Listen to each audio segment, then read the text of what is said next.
welcome to our webinar, Student Engagement and Access in STEM Learning, Integrating Virtual Labs in a Community College. We'll get started in just a few minutes, but before we begin, I have some practical information.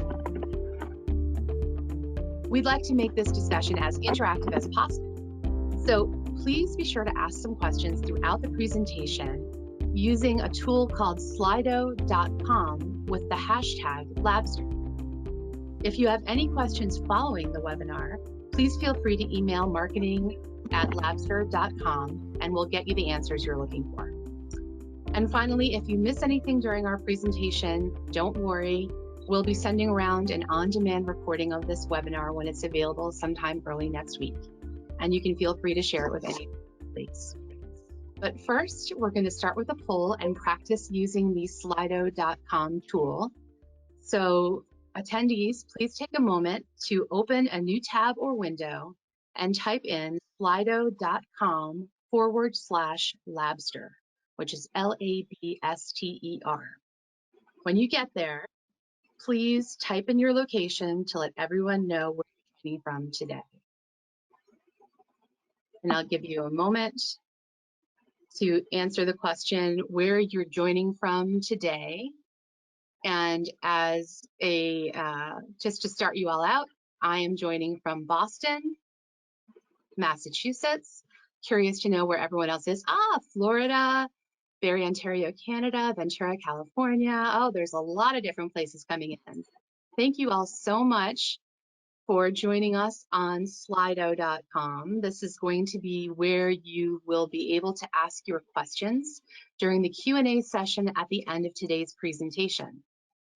And now, without further ado, I'd like to turn the mic over to our moderator and our panel of special guests.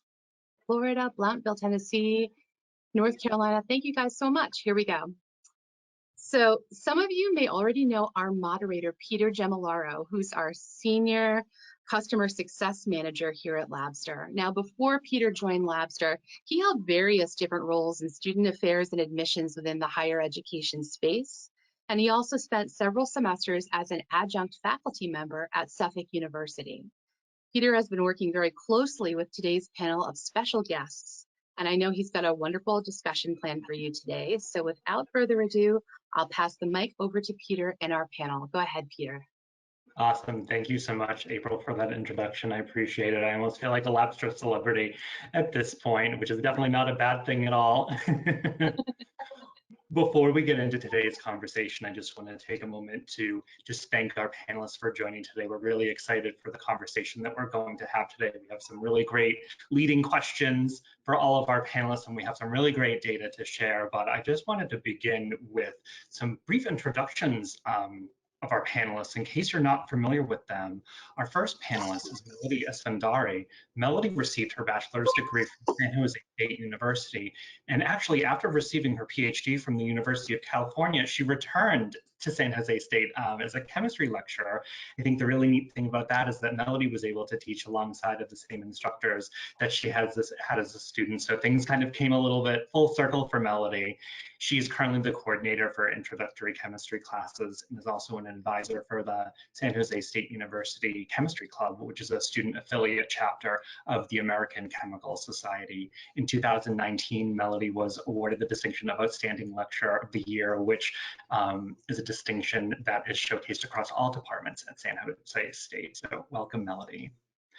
Our next panelist is Dennis Grafer. Dennis received his BS in physics and a minor in chemistry from Santa Clara University and his PhD in organic chemistry from Stanford University. After completing a postdoctoral fellowship at the Scripps Research Institute in La Jolla, California, he taught chemistry for 9 years at St. Mary's University of Minnesota. In 2017, he moved back to his home state of California, which was probably a wise choice considering the weather differences, to teach at Los Medanos College. When Dennis is not teaching, he enjoys hiking and bicycling. Our last panelist is Terry Quenzer. Trained as an analytical chemist specializing in mass spectrometry, Dr. Terry Quenzer holds a PhD in chemistry from the University of New Mexico. As a research scientist at Pfizer, Terry actually brought protein characterization by mass spectrometry to Pfizer, La Jolla, for drug discovery projects. Terry is currently the statewide director of life sciences and biotech initiatives for the California community colleges.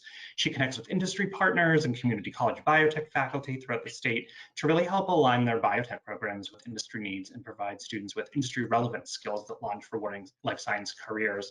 Terry has championed a statewide license for Labster to provide access to all students in the California community college system. Welcome everyone, we're very excited, and let's move on to the first question. So this first question, I really want to pose it to the entire panel, and I think it's something that's on a lot of people's minds as they kind of jump back into developing courses for the next year and kind of coming off this year-long pandemic that we've been experiencing. You know, what are some of those things that instructors should really consider when they're beginning to use online learning resources in their courses? And how do you really tackle something like this effectively so that you're building competence with that technology?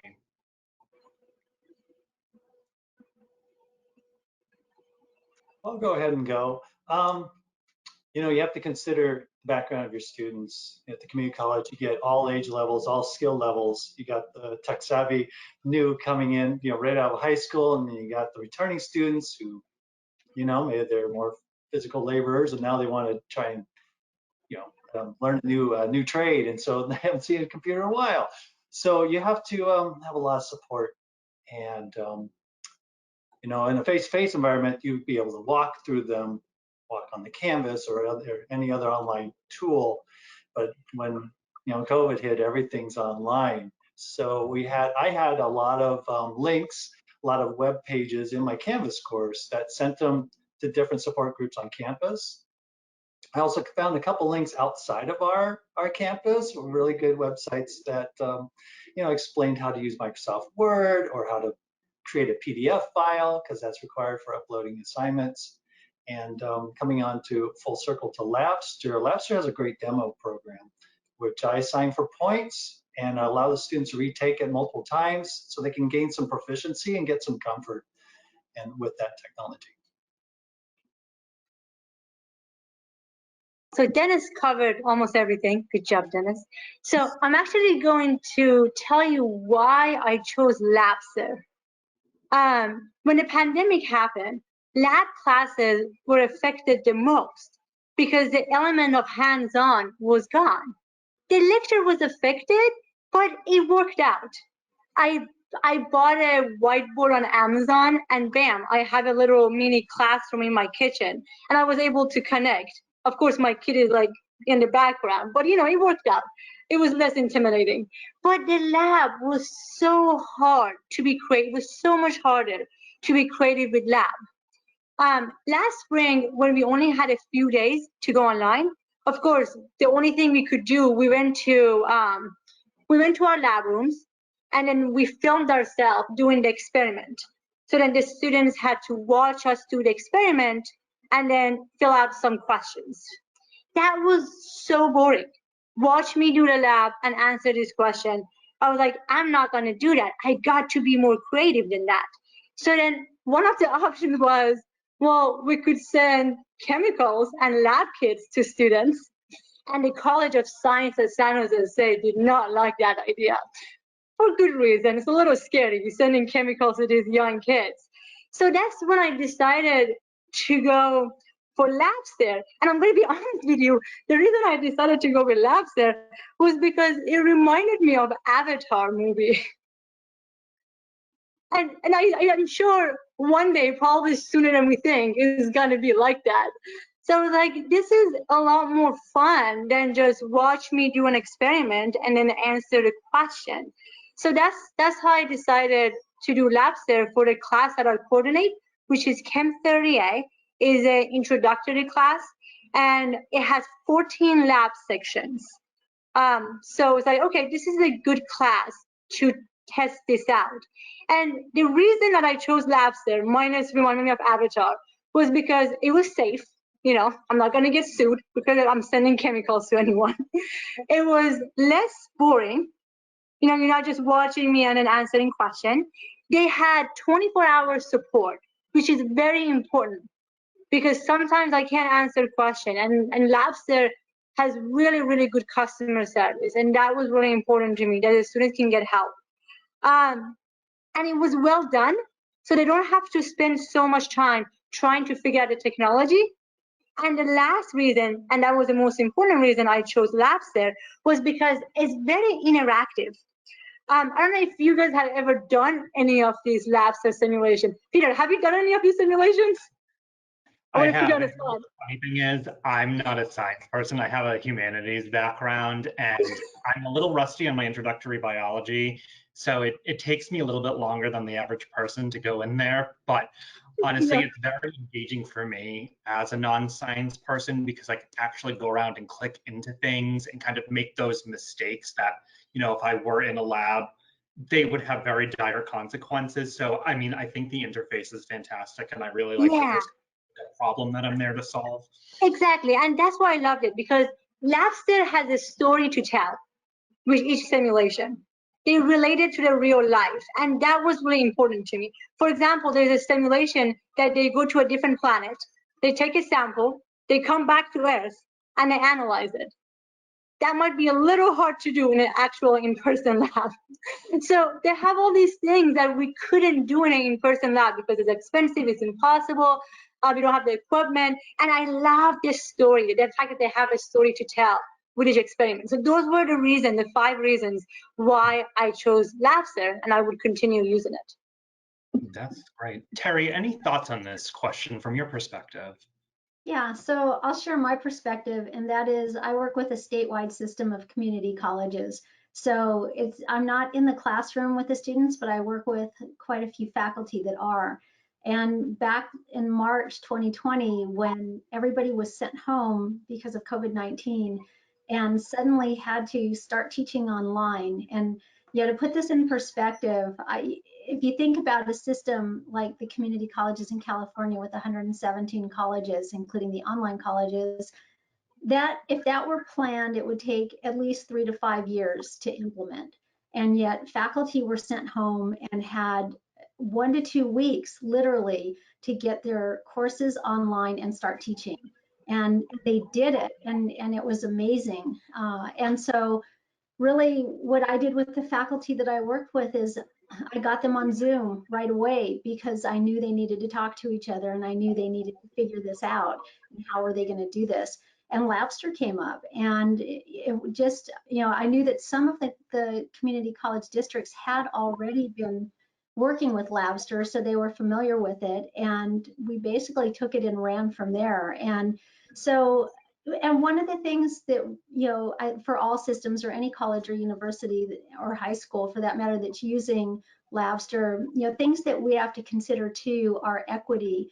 And if our students can have equal access to computers, to internet, or whatever devices they have. So some of the colleges have resolved that by loaning out laptop computers for students. A lot of the colleges have internet parking lots, so students can sit in the parking lot and access wireless internet. So those are some of the things that we've had to consider, but I'm looking at it from a broader perspective. But Labster really has helped our faculty. That's great. Thank you for all kicking us off on a really solid note with that first question. So kind of following along on that theme, we're kind of doing some reflection now at this point. We're gearing up for another academic year. We're gearing up, even for those summer courses, trying to figure out what we're going to do, but then also, what did we learn over this past year? Terry kind of spoke to the logistical aspect of really getting ramped up quickly with an online learning resource such as Labster. But as we're kind of going through that reflection process and we kind of pivot back to in-person or hybrid teaching experiences in the upcoming academic year, for Melody and Dennis, are there any key takeaways that either you or your colleagues might be applying from these pandemic teaching experiences? And really at the end of the day, what is that role of EdTech when classes are conducted in person? Do we still really have a seat at the table? I hope we do. Yeah, I hope so too. Yeah, I've given that some thought. It actually kind of raises my spirits, thinking, one day we'll be back face to face. And I consider my mindset before the pandemic, and I know I've heard of online simulations in the lab and a lot of online learning. And I thought, the science is more hands-on, especially in the lab component. So I really dismissed it before. And when the pandemic hit, we were forced to exploit all we could with online learning. And so my mindset has changed. And so I hope that labs are available after the pandemic. But also not only labs, but all the other things we have, the other tools we've discovered, and students have become adept at using. Office hours, I intend to hold them face to face, but I hope to have evening Zoom office hours.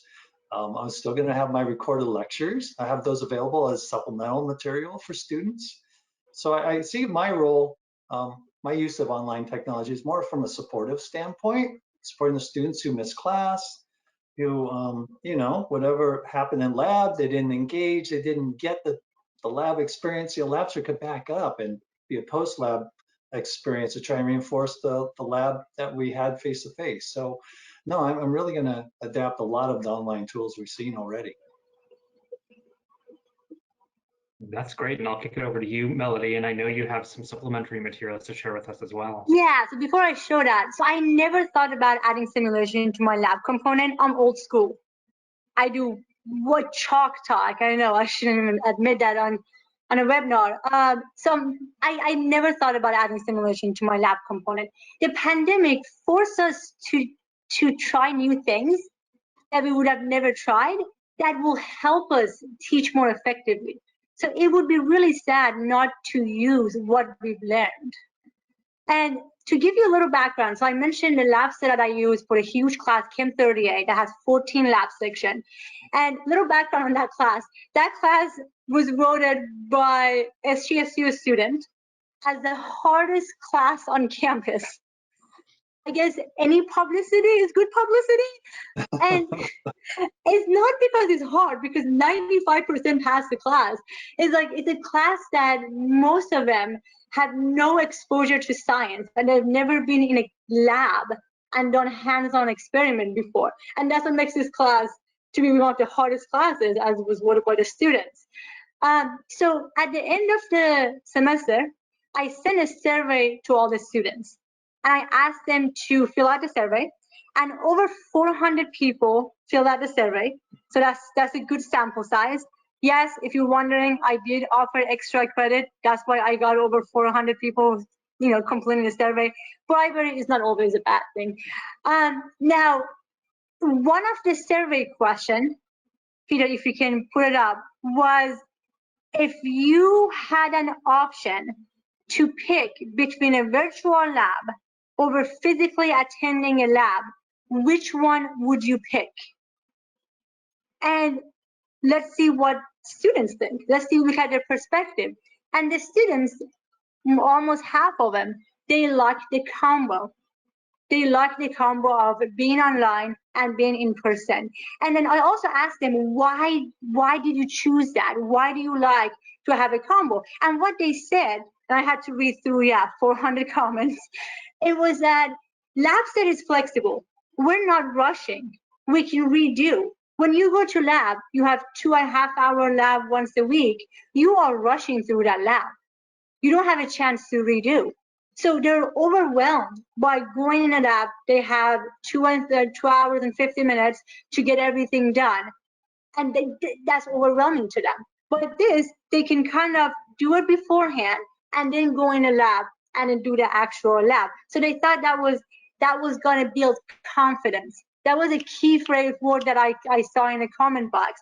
So I hope there's financial support for this, because if we can give these kids the confidence they need before they go to lab, that would be really amazing.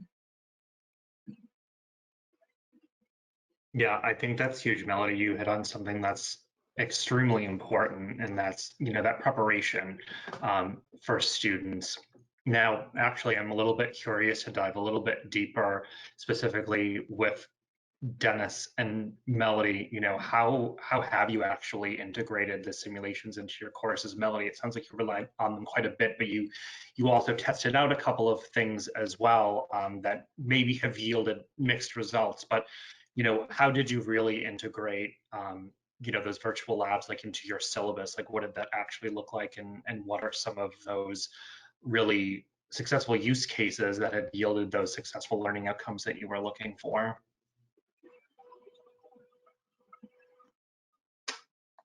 Let's see. Well, Labster just bailed me out.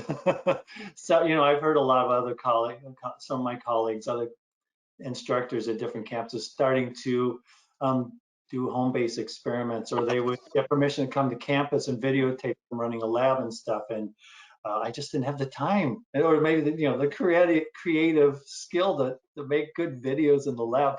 So I really relied on Labster. Nearly 100%. Some of my colleagues found other some online simulations are actually pretty good too. Not so much animations, computer simulations, but rather just some pretty good lab pictures, so real data, and students could look at the data online and see, before and after reactions and so forth. So they were good too. So I have a mix in my courses. It's about 75% Labster and 25% other online lab experiences. And moving forward, post-pandemic, yeah, I really see those as being supplemental. I might assign a Labster simulation pre-lab, sort of to kind of deal with what Melody was saying, that students who are unfamiliar, feeling rushed, they can get a preview of the concepts and get a feel for the actual experiment before coming to lab. And I would also like to assign Labster in some cases as a post-lab assignment. So for students who went to lab, got the most of it, and now they're writing up the lab report, it's like, wait, what exactly do we do at that step? Well, then I'll assign that post-lab so they kind of run through the experiment yet one more time, just to reinforce those skills and the concepts and help them, that should help them write a better lab report. Mm-hmm. Yeah, very similar to what Dennis said. So mine is about 60% Labster, and the other 40%, they have live Zoom classes, basically. So if they have any questions, they can ask their questions, and then we can do worksheet and practice problem. But Labster is actually my main experiment. Nice. And I know that there's some information that you wanted to share as well. April, if we could switch over perfect to Melody's slide. I know that there were some results that you just wanted to check out. That was for the next question, I think. Are we move on to the next? We have moved on to the next question. Did I miss it? No, I think we have these with this question. Well, okay, we have. Okay. So back to the survey that I mentioned, 433 people took this survey, and the survey was focused on looking at the effectiveness of Labster from a student's perspective. Let's see what they think, and then we'll do our own perspective at the end. And the survey had two parts. The first part focused on Labster simulation and how they liked it. And I'm going to go through what they thought. The first one, as you can see, 363 people, they thought that Labster was easy to navigate. The next one, 336 people thought that it was easy to understand. Next one, 414 people out of 433, they thought that it was flexible. And the last one, 324, that thought it was fun. And this is very important because you do not want students to be frustrated by technology. That's really key. So almost the entire class thought it was easy to navigate, understand, flexible, and fun. So that was really key for me. At least, okay, they're not frustrated by technology. Then the second part of the survey, what we focused on was how prepared do you feel if you had to go tomorrow and do an actual lab? And surprisingly, most of them are okay with that. They feel confident that they can go and they can do the lab. Now, here is why we can never just be virtual. If you look at the next slide, I asked them, well, because we do 2 simulations in our class on lab safety. So the first 2 simulations has to do with safety. And I asked them, well, how confident are you to go to lab and apply those safety rules? And they're very, very, very confident, as you can see. 369 said, oh, we got this down. Except I'm not convinced. So the safety simulation was the first simulation, right? And I got a bunch of emails asking me, can we redo for a better grade? And my answer was, if you fail safety in lab, there is no lab for you to go to on a second day. And I don't think they connected that if there's an accident, you can't just redo. So, and I wanted to show this because this is also important, that we could never be 100% virtual. But overall, these students, they thought that it was effective, that they would feel confident if they had to go to lab. In some cases, they felt really confident. Now, that's from the student's perspective. Now, let's go from a teacher's perspective, and that's grades. So what we compared was a final exam average grade for fall 2019. That was when everything was normal. And compared to fall 2020, when nothing was normal and we were all online. Now, if you look at it, they did so much better in fall 2020. Now, I know what you're gonna say. The exams had the same level of difficulties. It was actually almost the same exam, we just changed the numbers. Because it's a final exam, we don't give a sub-final exam back. Also, we minimized cheating. They had to be on camera, we had to see both hands, we had proctors, we locked the question so they can't really talk to each other. We shuffled the question, we shuffled the answer. So we don't think they were, if they cheated, it wasn't more than the in-person class. So everything being equal, they seem that they did better. Again, we're gonna do the survey this spring and get more data points to see what if the trend is gonna continue. But grades do suggest that they learn more, and it could be because they were not rushing, it was flexible, they could redo the experiment. Of course, it's not a substitute for in-person lab, but like I said before, it might give them the confidence they need and help them to do better in lab and in class. And I think you actually added another perspective to this, Melody, or really another layer where you're really harnessing the technology in a different way in that test-taking environment for students. You know, there's so much power in technology to make sure that students aren't cheating, even though they are virtual, and that, you know, they are achieving the success that you're looking for, but then hopefully that, you know, we hope that they're also looking for as well. And I think this is very much a multi-pronged, you know, approach that you took, and the results are there. You know, you have that great data, and I'm wondering if there are other university partners, other faculty members out there who are seeing maybe, you know, a little bit of a steady climb in their grades, you know, in courses from one year to the next, not just with adding, you know, virtual lab simulations, but maybe adding in some of those best practices that you indicated as well. I'm also wondering, excuse me, after Dennis and Melody, listening to your responses, you know, do generational learning styles kind of come into play when it comes to technology? Do traditional age college students kind of gravitate more toward, you know, a gamified environment and Labster and some of these other technical pieces that are creeping into higher education? Or, you know, is it across the board that everyone's just now comfortable with technology? That's always what I keep back of mind.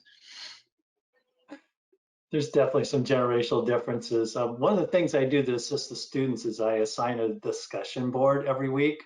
So among the week's activities, you know, homework and recorded videos, a lab assignment, a quiz, there's also a required discussion board where I don't really restrict what they need to say. I just need them to participate. Mm-hmm. And so they need to make a post and reply to 2 of their colleagues. But at the beginning of the semester, when the students would send emails to me asking me to answer a question, I say, hey, this is something that all class needs here. Why don't you post it on the discussion board and I'll answer it as well. And so that's when I see the feedback from other students. And regarding Labster, what's really cool, the younger tech-savvy generation who play video games all the time, they're quick to discover the checkpoints. And the way you can actually go back within a simulation, you can actually go back to a previous checkpoint and then continue from that point, just because it's something they had encountered before. And there's so many comments by what I could tell were the returning students, the older generation, are like, what, you can do that? Oh, I'm gonna take advantage of that too. So they're teaching each other little shortcuts, and those are tech savvy students who are taking the lead. Oh, I love that. That's so cool. Let's pivot ever so slightly and loop Terry into the conversation. I have a very specific question for her, and it's based on a lot of the conversations that her and I have been having over the last several months. What do you feel that we would sacrifice if we gave up some of these online learning resources that we really adopted during the pandemic? I guess it kind of goes back to an earlier question, but what if we did go back to the way that things were before? Again, that's a huge question on everyone's mind as we're getting vaccinated and kind of moving back into these in-person interactions. What would happen to us if we just didn't pay heed to anything that we learned during the pandemic, Terry? Well, I think Melody and Dennis can answer this too from the firsthand experience being with the students in the lab. But I think we've really enriched our education just from the stories that Dennis and Melody have already been talking about. Giving students the confidence to do these labs and giving them the opportunity to either use them as pre-lab experiments so that they really get the whole visualization of what they're walking into when they go in to do a lab, or their post-lab write-ups, that rather than a bunch of questions that they have to think back about what they did, and maybe their notes weren't so good, and maybe they can't remember that step in the experiment that they did to, how to answer that. I think it gives them, a fuller perspective, to get to interact with these simulations rather than reading, checklists. And, I mean, they do need to use the checklists, but I think that this enhances their experience and their confidence so much. And Melody, I love those surveys that you did, because you really and you asked the students, and they're using this, and they've told you that that they are gaining confidence, and their grades are showing it. So I think that it just really enhances this, and it makes this accessible. I mean, the hardest part, I work with a lot of the career technical education programs in biotech. And so, the hands-on skills are absolutely needed. They're absolutely critical for those, but these online resources really enhance the learning experience. That's great. This is actually an interesting segue into our next question, and also kind of harkens back to a couple of things that I have already heard a little bit, but just really turning it over back to Dennis and Melody. Feel free to comment from the classroom perspective. Sounds like the two of you were teaching a few introductory courses, perhaps to first-year students or students who are coming back into an academic arena for the first time in maybe a few years. Do you see that there are any learning gaps that are there that you feel some of your methods have addressed and have been able, we've talked a little bit about confidence building, but do you really see that students' kind of lab anxiety is being quelled by using virtual lab simulations and some of these other methods that you've employed?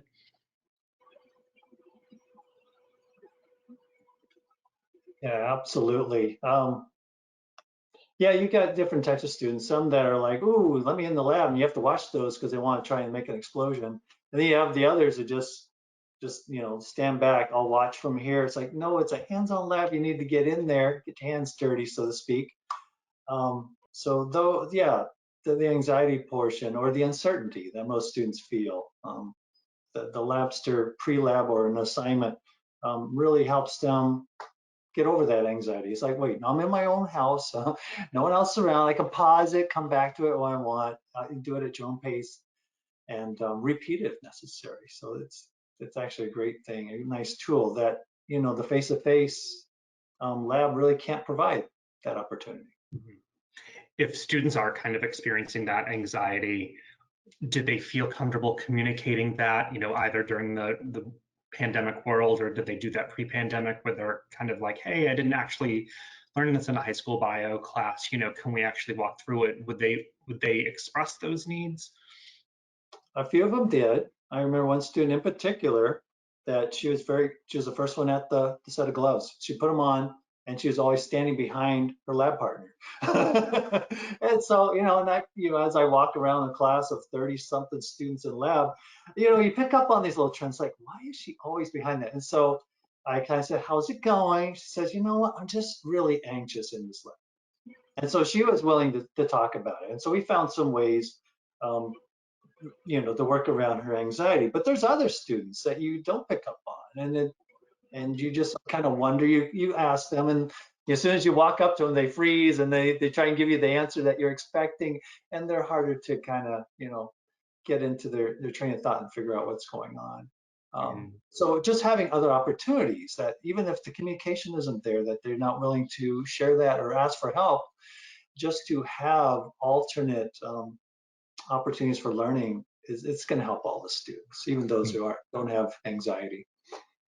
Most definitely. Sometimes I reflect on what my learning style is, and I feel like I came in on the heels of all of this technology that was just being implemented. I was leaving higher education, and I was tentative about message boards, for goodness sakes. I didn't want to have my words out there for everyone to read. So imagine it must be nicer for students to just, there are definitely two sides of the coin, right? When we're engaging in these online learning resources, we definitely want to be face-to-face and engaging and being social, but then also we can kind of have a minute, we can have some privacy, we can have some, autonomous, self-directed learning experiences, but also couple that with other things. I think for me, from my vantage point, I know I'm not in the classroom. I'm a little bit removed from that, but from what I see, these sort of multi-pronged approaches are really helping students, or will hopefully help students in the long run. And it kind of brings me to the next question, which I'll direct to Terry, is what really is the best way for science faculty to support the pathways from community college system to a four-year institution? We have three folks who are engaged in the California community college system, and Melody, you're kind of doing a bit of double duty over here. But Terry, can you speak to that a little bit more about those pathways and what science faculty would need to do to support?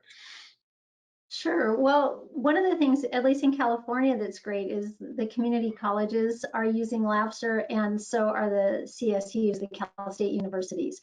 So one of the things that helps reinforce our pathway is that if our students at the community colleges are using Labster, and then when they transfer to Cal State, those are the simulations, they're using Labster there too, then it simplifies the transfer for our students going into the science classes, and they're already familiar with Labster, and they've already been using it.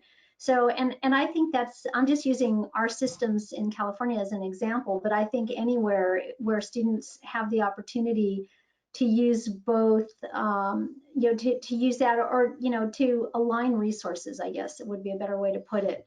And that would just support the transfer so that it's seamless, and rather than there's a lot for them to learn and transition into when they go to a four-year from a community college. So anything that's familiar to them and that's good as well. I mean, not just because it's familiar, but it's something that works on both at all levels, that's going to help them.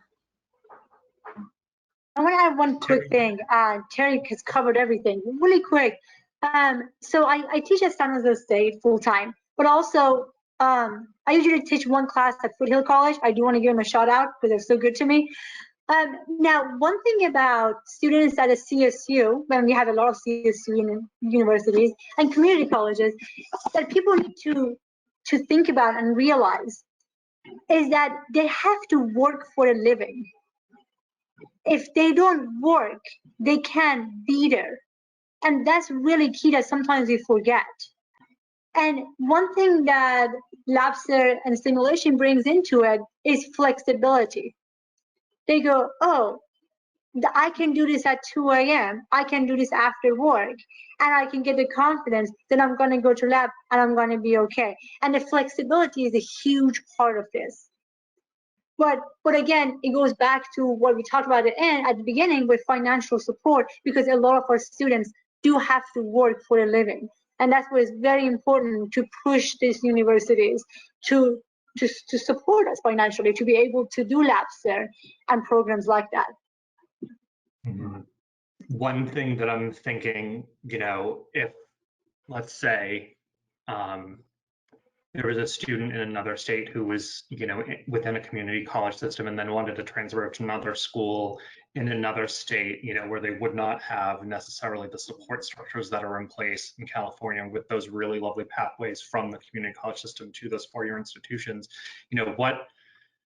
What could science faculty do to ease that transition, especially, specifically going from pre-pandemic, in the middle of the pandemic, to post-pandemic? What could science faculty do?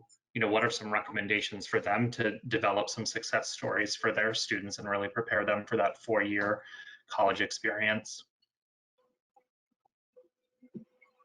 I know it's a tough hypothetical. Yeah, I guess that is a tough question. I guess I would come from the point of view that fundamentally the students need to have the science concepts and the science skills to make a successful transfer in their science major, in their STEM major. So coming from community college, I have to make sure my students are equipped in those skills and have that content. So you have to make your course rigorous. And yet, like Melody and Terry are saying, you got to have support systems and you have to have flexibility. There's so many different needs and obstacles that our students face, and it's hard to accommodate all of them, but you got to do your best. So lots of resources, lots of support. Definitely. I know we have time for one more question before we hop into our Q&A portion. I know that we probably have a lot of great questions cropping up, and I want to make sure we have time to speak about those. But the final discussion point that we really want to go into, and it's sort of a culmination of everything that we've talked about, but we'll hit it a little bit harder. For Dennis and Melody, how would you structure your fall 2021 courses differently than your fall 2019 courses? Let me survive spring first. So the Chem 38 class is going to be fully online again. That I've been told. So what am I gonna do? I'm gonna use Labster. Now here's the thing. In a survey, there were students who said they didn't like the online simulation and they wanted to go in. Very few. So I asked them, why is that? Tell me what you missed. And these were the key phrases: classmate, teacher, hands-on, help, ask questions, professors, peers, friends. So what they were missing was a human interaction. But we could add that to Labster. And Peter, you and I would have talked about this. So when you play video game, for example, there is a chat room that you chat with people as you're playing video game. I know people who got married and they met on that chat room, right? So if Labster could do this, or maybe we could do this on Labster, like on Canvas, like Dennis has, to create some sort of interaction with the students as they're doing the simulation. So I want to do the Labster. That's been working out. I like it. It's flexible. The students are getting a lot out of it. But somehow I need to add the human interaction to it, because I think that's going to make it even a better program. Definitely. Yeah, for me, I have all these. Yeah, no, I just, I spent so much time making videos and putting together support materials and new assignments and stuff. I just hesitate dumping all that and going back to where, pre-pandemic. No, I think I'm still gonna use maybe not all of them. You have to strike a balance between all the face-to-face positive things, but there's also a lot of positive online components, and Labster's one of those. The discussion board's another. I used to have students submit everything on paper. Man, I'm old school too, and I'm not going to do that moving forward. There's so much advantage having students submit it online. So yeah, it's going to be a very hybrid learning environment in my classrooms moving forward, even when, not if, when we're back face to face completely. That's great. And, do the two of you have a little bit of autonomy in kind of structuring your courses? Let's say down the line when things are fully remote, like, would you be able to have the option to kind of offer hybrid courses to your students? Maybe they could come to like one lecture a week, and then, when they would have that other lecture or lab experience, they could do that at home, and you could assign, some activities on a message board. Do you think that would be something that you would potentially have the autonomy to do? Yeah, the faculty here at Les Madonnas, we're pretty autonomous. As a department, we kind of agree on the textbook and lab manual, and we try and have some common lab experiences just to facilitate our lab coordinator, not make his work short and difficult. But other than that, yeah, I think it's a good question. I wonder if we'd have to get the department chair and perhaps the dean's approval if we wanted to try to have an asynchronous type course versus a synchronous one. But so what I plan to do is just go completely face-to-face, have our meet in person lecture, meet in person lab, but I'm gonna bring in the online components. I'm gonna have my recorded lecture videos posted. Students can watch them before they come to class or have them afterwards if they miss class. And have Labster available as a resource and also as an assignment. Everyone, there's different advantages, different learning opportunities to be had, and I like the variety. No, I agree. Like, the pandemic forced us to learn new things. And like I said, it would be very sad to not use the things that were effective. Right. Mm-hmm. Exactly. Awesome. Thank you all for answering my questions. Oh, we're gearing up for more questions. They're just from our audience members, from your peers. So April, let's see if we can switch on over to those. Awesome. So for the first question we have at the top, how do you convince people who believe that these interactive labs are still not hands-on experiences? I think that's a great question. That is a good question. There's a titration lab, for example, in the general chemistry sequence, and it's great for getting students to see the equipment. It's it's an animated thing. It's not an actual picture of a barrette and a stopcock. And I agree. There's a skill level that needs to be built up about being able to manipulate stopcock to allow a single drop to form before it falls, or get a half drop, and use the side of the Erlenmeyer flask to get that titrant off of the barrette. But just getting the practical experience of like, what are we doing? How do you read the barrette? Numbers are upside down. Right, so those kind of basic lab skills are satisfied through the computer simulation. So yeah, it's not perfect, but there's a lot of things you can do. I really like the NMR simulation. Sure, the students are not at the computer desk and punching all the, changing the number of scans or looking at the FID and seeing does it look good, but they're actually acquiring data and that they have to interpret and analyze. So it's a lot of pluses. I'd like to Yeah, we add, can never replace that. I don't think we ever said we would replace this. The hands-on, you can never replace it. And I showed it with the safety. They wanted to review the safety. It was like, well, too late. But what we're saying is, by using this simulation, like Dennis said, they can see what a titration looks like before they go to lab. So they're not as confused and they're more confident as they're walking into the lab. Mm-hmm. and I think I could add to that from a different perspective, because the students that we work with we're training them for industry jobs. So industry expects them to come in with these hands-on skills. So it really depends on the purpose and what you're trying to accomplish. For students who are getting exposed to these simulations that are not necessarily going to be working in a science lab, it might be a little bit different when you're talking about an industry lab. And as Melody said, safety is a big issue. And so there are certain skills students have to demonstrate. So it really is about finding a balance. And I know that a lot of companies right now understand that students haven't been able to be in the lab and get those hands-on skills, and they're trying to figure out where, how do they work with that, and they will be doing some training of their students or of their hires. On the other hand, there's a lot of work in labs that involves data analysis, and so students are getting the skills they need to do that through doing Labster experiments. So it really depends on the situation. Mm-hmm. Definitely. Thank you all for answering that first question from our audience. The next question is talking a little bit about that pivot back to, in-person learning. We've been in this very unusual situation over the past year, but what happens when we get back to campus? I think we've talked a little bit about that, but any other thoughts about, what we're going to do when we come back? I know that each university, each state is different in terms of its regulations. I work with a lot of university partners. I guess I'll take this question from my perspective and offer it from the vendor side of things. But just from what I've seen, I work with universities all over the US, even though Labster is a global company.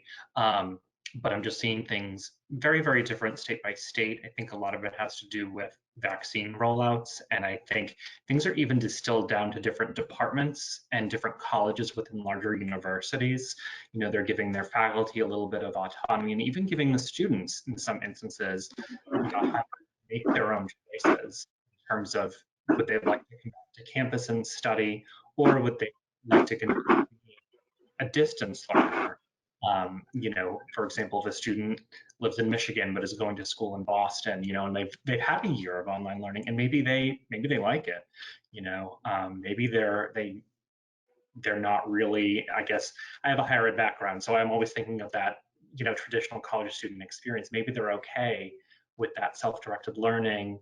They're not too concerned about the social aspect because they're getting it elsewhere, and then they can simply complete their courses online and make it happen that way. So I think there are a lot of variables. There are a lot of different situations that are happening across the US right now. We don't really have a one size fits all, mentality. And I think that's great because there are no two college students who are exactly alike. There are no two universities, colleges, community colleges, et cetera, that are exactly alike. We're all kind of doing what's best for our campuses and for our students. So our next question, which I really, really like, how do you balance online work with face-to-face work for that combo approach, that quality versus quantity? How do you limit the perception of busy work versus quality work? I love that. Good question. That is a good question. That is my concern moving forward because I have all these online resources, and yet once we move face to face, I want to do all the things I was doing that were successful, because that would be too much. So that's an excellent question. I don't have the exact answer, but I do want to somehow support the students who are anxious, who have other limitations, other restrictions, and help them get more adept in the lab through an online experience, through a computer simulation like Labster. And yet we need to bring them in the lab to gain the physical dexterity required in manipulating the glassware and working in the lab, getting the safety training and stuff. So you definitely need to strike a balance. And quality versus quantity, I agree. You want some good quality learning experiences, and not just like, well, this one didn't work, do this one too. Oh, and do this one just in case. You can't just overwhelm them. That's a good question. I'm not sure how to exactly do it. Melody or Terry, any thoughts on that? I usually let Dennis answer the hard questions. Well, I think the quality will go up if they know what they're doing in lab before they walk in. And that's what the whole take-home message is, that yeah, we are going to be in person. Yes, you can never replace hands-on experiment. There's no question about it. But listen, also it would be more quality if they know what they're doing before they walk in. And simulation might be the best thing because they're actually doing it with a computer. They see how it's going to be, and then they come to lab and they actually do hands-on. So I think the quality might actually go up. Again, we don't know until we actually test it out. We haven't done the in-person yet. Mm-hmm. I was just going to say, check back in 6 months or next year. Give them a chance to try it, and they'll have a lot more to say about it. And that's actually an interesting point to make, Terry, too. Melody, where I feel like you kind of have this one phase of research I think there's definitely an opportunity for you and other instructors to kind of gauge the success of these new approaches that they'll be taking. So it's definitely going to be a transition period. You know, I think with, and again, I'm speaking from like a very objective standpoint, with science courses, you're learning very defined, hard concepts and facts, right? So there could be a little room for interpretation, but not much. So I think that busy work that students are getting, I personally wouldn't view it as busy work. You know, if they're, oh gosh, I can't even think of a good example. I'm thinking, you know, back to the worksheets I had to do with acids and bases and covalent bonds and things like that. And it's like you kind of go through these different scenarios. And I think for some students that might be a little mundane, but you know, you really need to make sure that you're strengthening those ideas and understanding how it applies within the lab. You know, so definitely a hard question, but I think, Terry, you're right. Let's check back in 6 months to a year and see how we've all fared with the transition back to this new reality. The next two questions I think are definitely related. When I'm teaching with virtual labs, how can I create more student interaction? And you know, talking a little bit about setting up lab partners or lab groups with Labster. So Melody talked a little bit about this with that chat function. So I think that's really great feedback for our product team in terms of just structuring a way for students to interact together while they're playing the simulations. What they Labster can be your next Facebook for STEM students, you know? Right. I'm thinking of those, and I'm probably dating myself by this, and I sound like a fuddy duddy, but you know those like World of Warcraft games, and like students have the headsets and they're on there and they can talk like you were saying, Melody, you know, and they're kind of going through the experience together. That would be really cool, I think. But the way that our simulations are set up, the way the technology is, students could certainly share a screen and actually hop on a Zoom or a Google Meet and play together. They would with that though, they would probably have to predetermine their partner set. And then once the grade goes through to the grade book, once they complete the simulation, then the professor would just need to understand that these two students worked on it together. You know, they should receive the same grade, that kind of thing. I actually did that with a few colleagues of mine where we did share a screen, we played the simulation together. And actually, I found it to be incredibly helpful because we're kind of talking through those concepts. We were looking at those questions and kind of scratching our head, oh, well, where would we find that? Can we refer to the theory page? So we're kind of using those resources that were in the simulation and kind of going through those questions. So you can get a little creative with it now, but I think I'll definitely bring that feedback back to our product team and see if we can't make something happen in the future. I would love that. And very quickly, so what Dennis has done, I'm gonna mimic Dennis, but he's done something low key and have like a discussion for points. When you add points, everything magic happens. So then these kind of you force them to discuss the Labster simulation with each other, and then from there they're probably gonna make friends and talk it out. Exactly. I think it looks like this might be the last question that we have, but are students good judges for the questions? You know, do you feel like they're prepared for that on-campus lab if they've been in those online labs for the past year? Again, I think that's a question we're asking ourselves a lot, and Dennis, you really touched upon that a bit, but I think that's an interesting way to phrase it. Are students good judges for those questions? You know, are they, from their perspective, do they feel like they're getting sort of a quality experience through these online learning experiences? Yeah, certainly the students who have already taken some face-to-face labs or the high school labs, they've encountered the face-to-face lab. Now they're doing a more advanced science course or a different science course virtually, and so yeah, some of the students do have valid opinions about about the level of success in these online learning opportunities, these Labster programs and such. But yeah, I guess you do have to kind of take the students on a grain of salt. What was I going to say about this? Oh, just relative measures. So I have a combination of labs, like I said, 75% Labster, 25% alternate online labs, and I get comments to be one-sided here, that they say, gosh, how come we have to do this in a lab? Don't you have another LabSter simulation? They're so much easier, so much clearer. I know how to manipulate it now. I know how to get through it. And when I throw something different at them, I mean, it gets the mind going. And so I see valid, some reasons for seeing something different. But students, they can, they get that instant feedback on LabSter, whereas they got to wait on me to give them some feedback when they do these alternate labs. So I think if the person who asked this question, they're probably thinking, why am I asking the students, are you prepared to go to lab when they've never been in a lab? I understand where you're coming from, but look at it this way. So what I'm gauging is how confident they are. And once we go back in person, they're going to bring this confidence to the lab. And if they feel that they're ready to go, for me, that's a win. If they feel like they're learning, that's a win for me. Then they're going to come in person and we'll teach them how to get their hands ready. But that confidence is what I was really looking at when I asked them that question.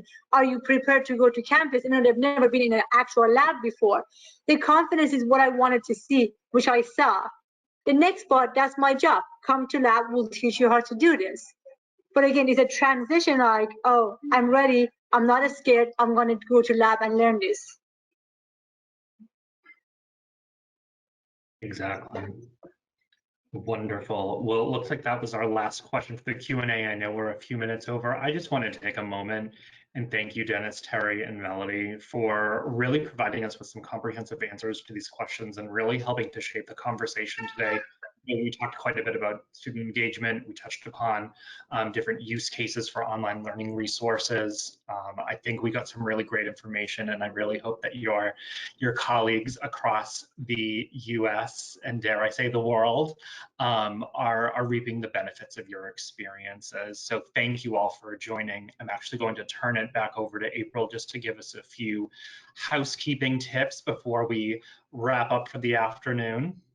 Well, thank you all very much for a really insightful and exciting discussion. As a parting note and reminder, we will have the recording of this presentation webinar available to you next week. And if you do have any other outstanding questions, things that occur to you after this is closed, please just email marketing@labster.com and we will follow up with you. Thanks again for your attention. And this concludes our webinar. See you next time. Bye.